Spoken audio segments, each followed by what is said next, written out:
بسم الله والصلاة والسلام على رسول الله. اذكروا الله إلا بذكر الله تطمئن القلوب. أهلا وسهلا بأجمل متابعين في الدنيا، يا رب دايما تكونوا بخير على أحسن حال يا رب. بصوا يا جماعة، النهاردة احنا بقى كنا في السوق. تمام. طبعا بقى ده البيض بتاعنا، الخير بتاعنا بتاع النهاردة بإذن الله. اللهم صل على النبي يعني يا جماعة. طبعا احنا جبنا طيور جديدة معانا، جبنا بطيتين. الله أكبر يعني. جبناهم بكام؟ هقول لكم من الأسعار يا جماعة، بس السعر ده اللي عندنا. طبعا أنا شاري بالواحدة مش بالكيلو. طبعا يا جماعة البتاع ده انا هحسب لكم كل حاجة بإذن الله. طبعا يا جماعة انا واخد جايب واحدة شغالة وواحدة على وش شغل. طبعا دي يا جماعة كانت شغالة بس منتفة. تمام. اشتريتها بكام؟ اشتريت البطاية دي ب50 جنيه. والله العظيم يا جماعة. طبعا هتقولي لي دي رخيصة. اقول لكم يا جماعة رخيصة لسبب ان البط اللي بيكون بيبيض وكده بيبقى بالواحدة. في ناس التجار بيبيعوا بالواحدة، من الفلاحين وكده اللي بيبقى جايين من بيتهم بيعوزوا يبيعوا بالكيلو. فطبعا البطية لما بتبقى قايمة من على بيض وتبقى راقدة وكده فما بتقومش على، فبتجيبش كيلوهات. تمام. طبعا البطاية دي جيت وزنتها لقيتها كيلو ونص بالظبط. قطعت. طبعا خدتها ب50. ماشي. والتانية دي يا جماعة برضه على وش شغل. يعني الفرق بين دي ودي 150 جرام. يعني دي كيلو ونص بالظبط، والتانية كيلو 350. واشتريت يا جماعة الاتنين ب100 جنيه. بسم الله ما شاء الله. بس دي طبعا لسه بقى على وش الشغل. طبعا عجبتني ولقيت ريشها مستف، فطبعا بصراحة مش خسارة فيها الفلوس. طبعا بقى الدكر بقى عمل عمايله بقى طبعا مع 3 نوتي كده. بسم الله ما شاء الله، يعني ربنا يبارك يا رب فيهم. طبعا احنا رمينا لهم بقى البرسيم الصبح قبل ما نمشي وكده. طبعا بقى دي النازلة ساعة ما نزلنا من السوق كده. تمام. كمان بقى نرمي لهم البرسيم اهو يا جماعة. طبعا يا جماعة اللي عاوز اي طيور من الفيوم، تمام، انا بجيبه وببيع تمام بما يرضي الله. مباخدش حاجة زيادة عن حقي قسما بالله.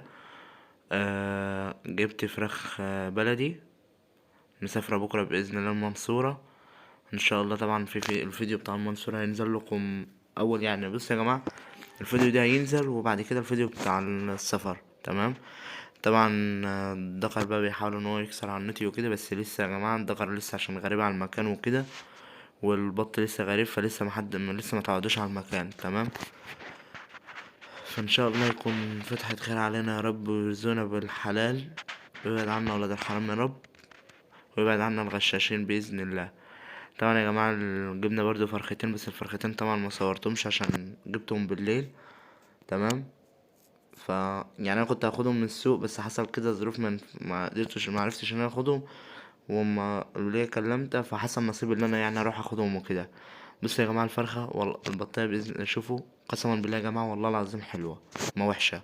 تمام. وجاي لي يا جماعه بط تاني، وجاي لي بط صغير. باذن الله اول ما اجي اصوره لكم. طبعا في الصفحه بتاعتي التانية القناه القديمه، في ناس عارفاها وفي ناس مش عارفاها. طبعا يا جماعه اتقفلت بس لسه هفتحها. مش دلوقتي يا جماعه، بس التليفون بايظ، فان شاء الله هفتحها. طبعا بقى انا ربيت لهم برسيم وحطيت لهم كالسيوم في الميه للبط ده عشان البط ده يقفل الريش. والفراخ برضو.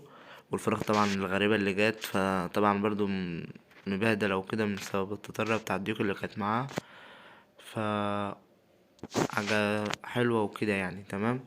بص بقى، اللي عاوز يا جماعة يعرف فراخ الوادي شغالة ولا لأ، تمام، يو فراخ الوادي يا جماعة اللي عاوز يعرف، قصدي الدكر من الانتاية، يقول لي وانا هعرفهوله. وان شاء الله هنعمل فيديو عليه ازاي تعرف الدكر من الانتاية اذا كان من وش ولا يعني ازاي تعرف تمسكهم وكده.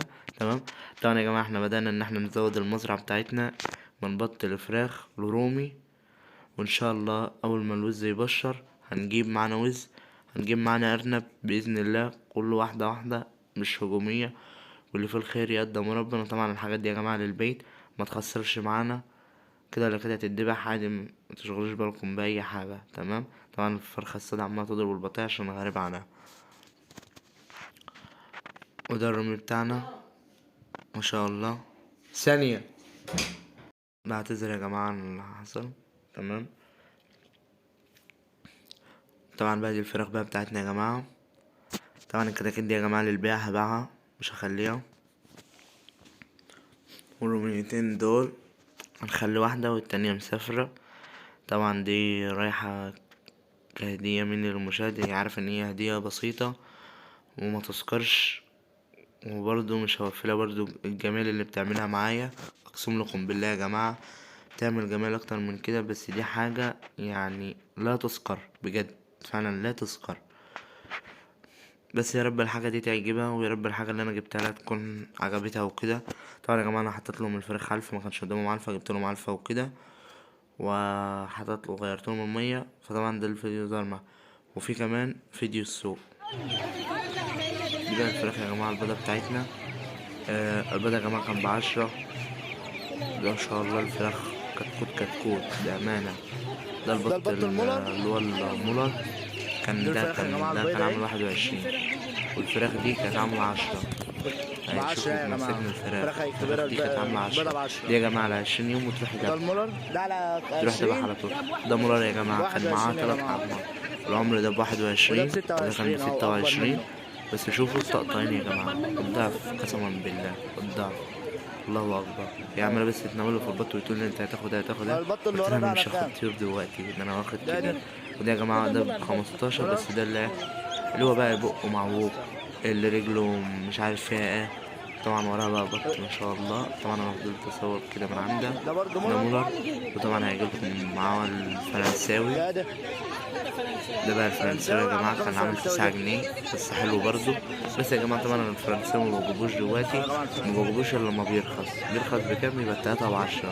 بصراحة يا جماعة 3 ب10 بيجي يرمي معايا وزنها بعبط. الله اكبر عليها. 3 ونص كده لما بيقعد. ده بقى النسكافيه يا جماعة، ده 22 يا النسكافيه جماعة النسكوفي. الله اكبر يعني على حلو.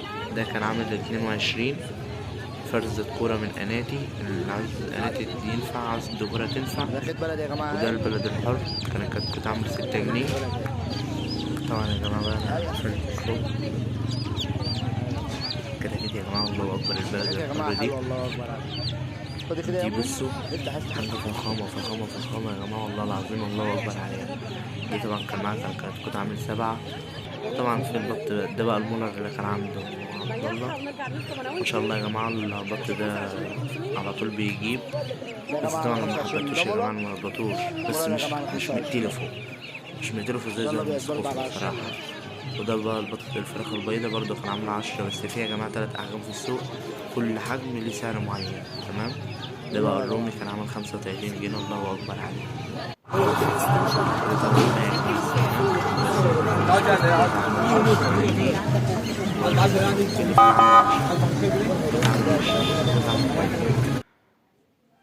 طبعا بقى واحنا بنوكلهم بقى العلفة، بسم الله ما شاء الله الله أكبر. طبعا بقى انا هغيرلهم المية، بس طبعا المية مش هصورها وكده. ويا رب نكون على التواصل في الخير دايما يا جماعة، ونكون فيديو خفيف ولطيف على قلبكم، وميكونش طولنا فيه. بس يا جماعة والله انا عاوز بس شوية دعم. طبعا في طيور جديدة جاية تاني وهصورها لكم، وان شاء الله تكون فتحة خير علينا يا رب والرزق يا رب. طبعا ده فرز ديوك يا جماعة، بين ديوك وبرابر مع بعض. تمام. طبعا الفراخ دي كلها هنزل بقى يوم الجمعة بإذن الله هبيعها، مش هخليها يا جماعة ليا، مش هوقف منها حاجة، كلها هبيعها. تمام. وان شاء الله يوم الجمعة هبيعهم. وكمان جاي لي بط صغير ان شاء الله هبيعه برضه، هصورها لكم. يا ريت يكون فيديو خفيف على الاشتراك وتفعيل زر الجرس.